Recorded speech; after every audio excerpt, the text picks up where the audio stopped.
ஜல்லிக்கட்டுக்கு அனுமதி வழங்க மத்திய அரசு வெளியிட்ட அரசாணை அரசியல் சாசனத்துக்கு எதிரானது என உச்சநீதிமன்ற நீதிபதிகள் கருத்து தெரிவித்துள்ளனர்.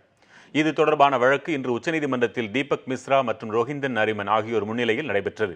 அப்போது நீதிபதிகள் மத்திய அரசுக்கு பல கேள்விகளை எழுப்பினர். அதில் ஜல்லிக்கட்டு என்றால் என்ன, முறையாக அனுமதிக்கப்பட்டதுதானா, காளைகளுக்கு எந்தெந்த வகைகளில் எல்லாம் பயிற்சி அளிக்கப்படுகின்றன, தனக்கு அளிக்கப்படும் பயிற்சிகளை காளைகள் புரிந்து கொள்ளக்கூடிய தன்மையில் இருக்கிறதா, காளைகளை காட்சிப்படுத்த தடை செய்யப்பட்டிருக்கும் போது ஜல்லிக்கட்டில் காளைகளை பயன்படுத்த அரசாணை மூலம் எப்படி அனுமதி வழங்கினீர்கள், விலங்குகளை காட்சிப்படுத்தக்கூடாது என்ற பட்டியலில் இருந்து காளைகளை நீக்காமல் அனுமதி வழங்க மத்திய அரசுக்கு அதிகாரம் இருக்கிறதா, மனிதர்கள் தங்கள் பொழுதுபோக்கிற்காக விலங்குகளை பயன்படுத்தலாமா என்றெல்லாம் நீதிபதிகள் அரசு வழக்கறிஞரிடம் சரமாரியாக கேள்விகளை எழுப்பினர்.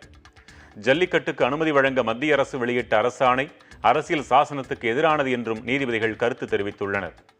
மாரத்தான் விளையாட்டில் வீரர்கள் நீண்ட தொலைவிற்கு ஓடும்போது வீரர்களுக்கு சிரமம் ஏற்படுவதாக அரசு தரப்பு வழக்கறிஞர் வாதிட்ட போது குறுக்கிட்ட நீதிபதிகள், வீரர்களால் தங்கள் சிரமத்தை சொல்ல முடியும், காளைகளால் அது முடியாதே என்றனர்.